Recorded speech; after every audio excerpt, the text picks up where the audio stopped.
So people are asking me, how do you put leeches, and what kind of guidance do you use to actually put the leeches on different parts of the body? So, in acupuncture, here we use meridians, right?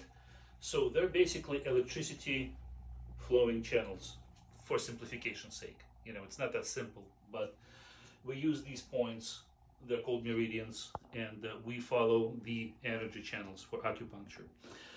In herunotherapy, we use Zakharian Gera zones. So Zakharian was a Russian scientist, and Gera was a German scientist, and they came out with these zones.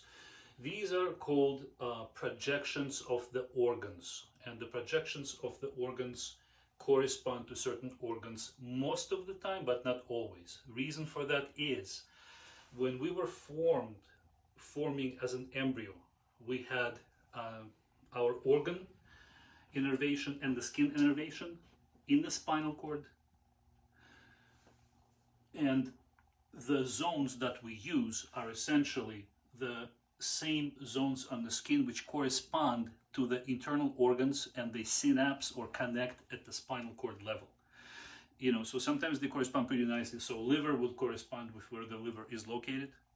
But for instance, an ovary projection, because the ovary in the embryo was formed in the cervical region and then migrated down.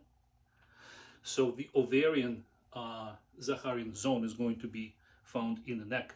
So a lot of the time a neck pain may represent problem or pathology with an organ such as ovary. So these are the basic zones that we use. I'm not going to go into details and tell you which zone is which, but that's how we apply leeches. We apply leeches on the skin, which corresponds via these zones to the specific organ system and organs in the body, and they get connected at the spinal cord level. Okay?